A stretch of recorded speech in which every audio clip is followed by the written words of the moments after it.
जो समय की कीमत समझता है समय उसकी कीमत बढ़ा देता है। इस बात को समझते हुए अपने हर मिनट का ऑप्टिमल यूज़ करना है, हर मिनट को यूज़ करना है इस तरीके से कि कुछ ना कुछ सीखने के लिए मिलता रहे। ठीक है, छोटी मोटी चीज़ें जो डिस्ट्रैक्ट करती है माइंड को उसको दूर रखना है, अपने कोर्स के प्रति फोकस रखना है। ठीक है, और देखिए ये साइक्लिक क्वाड्रिलेटरल का लेक्चर नंबर 5 है, हम लोग देखने जा रहे हैं। इसके पहले 4 लेक्चर और आ चुके हैं, सभी में एक से बढ़कर एक क्वेश्चन है जो कि ऑलरेडी एग्जाम में पूछे हुए हैं और बेहतरीन कॉन्सेप्ट पर भी आधारित है, तो उनको जरूर देखिए ताकि कॉन्सेप्ट क्लियर हो जाए अच्छे से। ठीक है, तो चलिए देखते हैं इस वीडियो में क्या क्या क्वेश्चन है। सबसे पहला क्वेश्चन है कि P Q R S is a cyclic quadrilateral और पी क्यू इसमें डायमीटर गिवन है आपको। ठीक है, और क्या गिवन है, angle R P Q 38 degree है। तो भाई आर पी क्यू एक एक्यूट एंगल है, न्यून कोण, तो इसका पोजीशन कुछ इसी तरीके से होगा, है ना।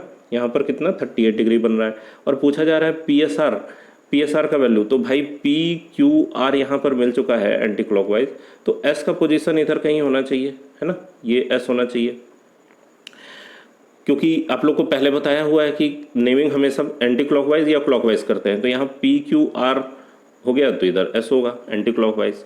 अब देखिए इसमें एस का वैल्यू पूछा जा रहा है, हम लोग यहाँ पर क्या कर सकते हैं कि इस एंगल के बारे में पता है, एंगल पी आर क्यू ये कितना है भाई 90 डिग्री।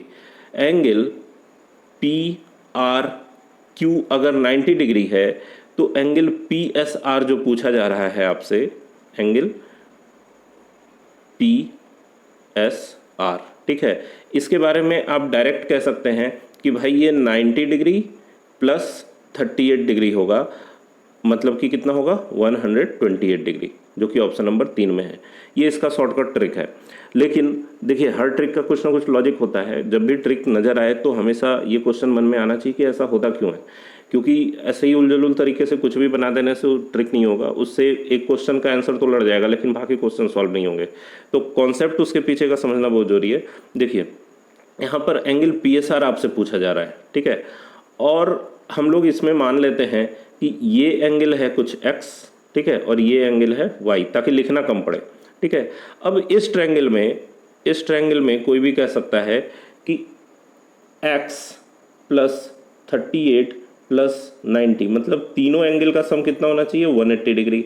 तो इन दोनों का सम अगर उधर ले जाके घटा दें तो x इक्वल टू हो जाएगा 180 डिग्री माइनस 90 प्लस 38 डिग्री। ठीक है, तो ये हो गया एंगल x का वैल्यू। अब इस साइक्लिक क्वाड्रिलेटरल में angle y plus angle x भी 180 होगा, है ना। तो हम लोग कह सकते हैं कि x plus y equal to 180 degree. अब इस x को अगर उधर ले जाके घटा दिया जाए तो y इक्वल टू क्या होगा 180 डिग्री माइनस x का पूरा वैल्यू, x ये कंप्लीट है। देखो इसको हम लोग सॉल्व भी कर सकते थे, लेकिन बस इसलिए नहीं सॉल्व कर रहे हैं कि ये जो ट्रिक आया है वो आप लोगों को नज़र आ रहा है। ठीक है, तो 180 माइनस 90 डिग्री प्लस 38 डिग्री। ठीक है, अब 180 डिग्री, अब ब्रैकेट तोड़े अगर इसके आगे माइनस है तो हर एक का साइन चेंज हो जाएगा, माइनस 180 डिग्री और ये प्लस 90 प्लस 38 डिग्री। ठीक है, 180 से 180 कट गया तो y इक्वल टू क्या नज़र आया 90 डिग्री प्लस 38 डिग्री, जो कि 128 डिग्री आंसर आ रहा है। तो ये अब समझ में आ रहा होगा कि ये एंगल पी एस आर का वैल्यू क्यों होता है 90 प्लस ये जो एंगल गिवन है आपको। ठीक है, तो चलिए नेक्स्ट क्वेश्चन देखते हैं क्या है। ये एक बहुत बेहतरीन क्वेश्चन है, एग्जाम में पूछा हुआ। इसमें देखिए कह रहा है कि क्यू आर टी एस क्या है, एक साइक्लिक क्वाड्रिलेटरल है। तो भाई फिगर कुछ इस तरीके का बनेगा, ये थोड़ा सा गलत टाइप का फिगर दिया हुआ है। Cyclic quadrilateral if P T दिया हुआ है कितना 5, ठीक है, पी टी 5 है, एस क्यू 4 है, ठीक है, एस क्यू 4 गिवन है, और क्या गिवन है पी एस 6, और क्या गिवन है एंगल एक दिया हुआ है 63 डिग्री पी क्यू आर, और टी आर ये पूछा जा रहा है, ये टी आर पूछा जा रहा है क्या होगा।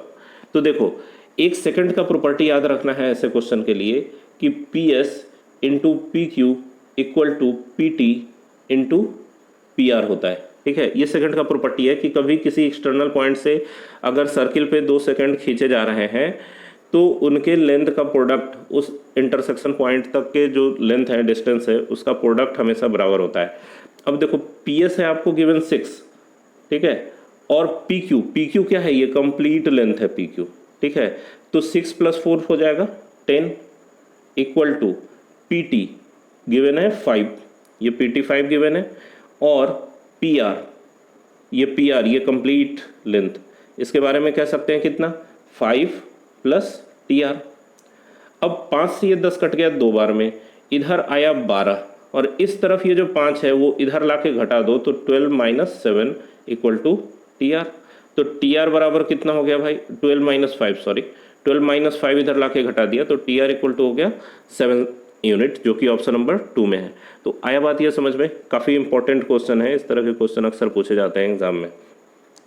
नेक्स्ट क्वेश्चन देखिए, क्वेश्चन में गिवन है कि ओ सेंटर है, P Q are 100 degree given है, पी क्यू आर ये एंगल आपको गिवन है 100 डिग्री, और क्या गिवन है, angle S T R 105 degree है, ये एंगल गिवन है 105 डिग्री, ठीक है।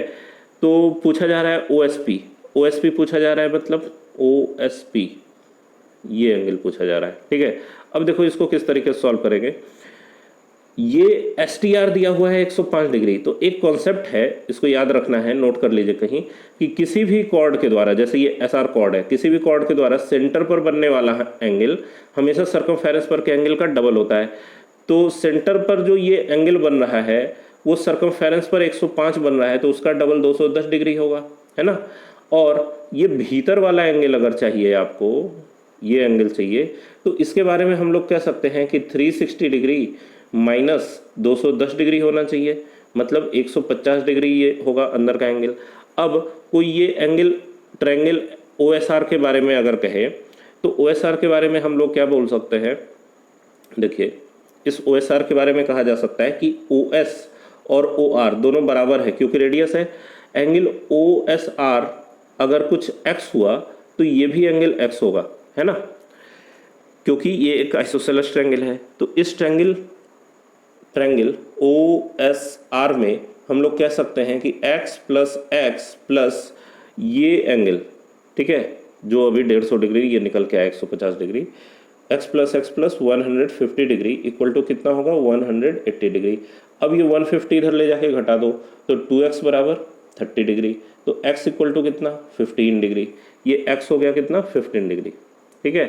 तो ये एंगल 15 डिग्री। अब पूछा जा रहा है ओ एस पी, ठीक है, ओ एस पी पूछा जा रहा है, तो ये कंप्लीट एंगल आपको पता होना चाहिए, angle P S R equal to कोई भी कह सकता है कि भाई 180 degree minus angle P Q R होगा। क्यों, क्योंकि angle P Q R plus angle P S R इन दोनों का सम 180 होता है किसी भी साइक्लिक क्वाड्रिलेटरल में, ठीक है। ये साइक्लिक क्वाड्रिलेटरल के कॉन्सेप्ट में हम लोग पढ़ चुके हैं। तो 180 में से 100 घट गया, पी एस आर कितना आ गया 80 डिग्री। अब पूछा जा रहा है आपको एंगल ओ एस पी निकालना है, ओ एस पी निकालना है। तो भाई ओ एस पी कैसे हम लोग निकालेंगे, complete angle P S are पता चल गया कितना 80 डिग्री, माइनस ये अंदर का छोटा वाला एंगल इस आइसोसेलेस ट्रायंगल का जो एक्स था वो निकल चुका है 15 डिग्री, तो 80 में से 15 घट गया, कितना आ गया 65 डिग्री। ये आंसर ऑप्शन नंबर 4 है। तो ये काफ़ी कॉन्सेप्चुअल सवाल था, अक्सर ऐसे क्वेश्चन मेंस में पूछे जाते हैं, ठीक है, और इसलिए इम्पोर्टेंट है क्योंकि इसमें कई कॉन्सेप्ट एक साथ लगे हैं। देखिए ध्यान से देखिए, इसमें 3-4 कॉन्सेप्ट एक साथ लगे हैं। सबसे पहला कॉन्सेप्ट तो ये लगा है कि सेंटर पर का एंगल जो होता है वो सर्कमफेरेंस पर के एंगल का डबल होता है। दूसरा आइसोसेलेस ट्रायंगल का कॉन्सेप्ट लगा। तीसरा ये लगा कि साइक्लिक क्वाड्रिलेटरल में अपोजिट एंगल का सम 180 डिग्री होता है, ठीक है। तो काफ़ी इंपॉर्टेंट है ये। चलिए नेक्स्ट क्वेश्चन देखते हैं, वो क्या है। In the given figure O is the centre of circle, D A B 110 degree, देखो ये 110 डिग्री दिया हुआ है, और क्या कह रहा है एंगल बी ई सी 100 डिग्री। ये एंगल कितना है भाई, ये एंगल आपको गिवन है 100 डिग्री। तो पूछा जा रहा है एंगल ओ सी बी, ओ सी बी के बारे में पूछा जा रहा है। देखो ओ सी बी कौन सा एंगल है, ओ सी बी है आपका ये, ठीक है। ओ सी बी को अगर x मानोगे तो ओ बी सी भी x होगा, क्योंकि ये दोनों साइड क्या है बराबर है रेडियस होने की वजह से। तो ये ट्रायंगल क्या हो गया आइसोसेलेस ट्रायंगल। चलो अब देखो बी ई सी 100 डिग्री दिया हुआ है, तो बी ओ सी बाहर का एंगल क्या होगा। अभी अभी हम लोग इस कॉन्सेप्ट का बात कर रहे थे पिछले क्वेश्चन में कि सेंटर पर का एंगल हमेशा सर्कमफेरेंस पर के एंगल का डबल होता है। तो सर्कमफेरेंस पर 100 डिग्री है तो सेंटर पर जरूर 200 डिग्री होगा। अब बाहर से जब 200 डिग्री है तो भाई भीतर कितना होगा, ये भीतर का एंगल, ये एंगल BOC हो गया 360 डिग्री माइनस 200 डिग्री, मतलब 160 डिग्री होगा। ये भीतर का एंगल, एंगल BOC, ठीक है, 160 डिग्री होगा। अब इस ट्रायंगल BOC में हम लोग क्या कर सकते हैं कि x प्लस 160 डिग्री बराबर 180 डिग्री, तीनों एंगल का सम 180 होना चाहिए। तो 2x बराबर क्या हो गया, 160 इधर जाके घट जाएगा तो 20 डिग्री, तो x इक्वल टू कितना आ गया 10 डिग्री। ये x माना हुआ था क्या, OCB, एंगल OCB बराबर आ गया 10 डिग्री, जो कि ऑप्शन नंबर 2 में है, ठीक है। अब आप इसमें ये भी कह सकते हैं कि सर ये 110 डिग्री फिर यूज़ नहीं हुआ, तो जरूरी नहीं है भाई कि यूज़ हो हर डाटा जो क्वेश्चन में दिया हुआ है। कई बार क्वेश्चन में डाटा आपको भटकाने के लिए दिया हुआ रहता है, तो इस बात से घबराना नहीं है कि हर डाटा को यूज़ करेंगे तभी सही आंसर आएगा। जो कम डाटा से भी अगर सही आंसर आ रहा है तो उससे कोई दिक्कत नहीं है, ठीक है, आंसर आना चाहिए। चलिए, तो समझ में आया ये टॉपिक। तो प्रैक्टिस करते रहना है, अपने पढ़ाई को रेगुलर मेंटेन रखना है, सिलेबस पे पूरा फोकस रखना है। और जो बहुत सारे इंटरटेनमेंट की चीज़ें हैं जिसमें आप लोग अक्सर उलझ जाते हैं, यूट्यूब इसलिए खोला जाता है कि कुछ अच्छा लेक्चर देखा जाए, लेकिन देखने में कुछ और कॉमेडी और इंटरटेनमेंट की चीज़ों में लग जाते हैं। तो डिस्ट्रैक्शन से बहुत बच के रहना है और अपने आप को फोकस रखना है, ठीक है। तो इन सब बातों पे ध्यान देते हुए ये टॉपिक ख़त्म करते हैं, मिलते हैं नेक्स्ट वीडियो में।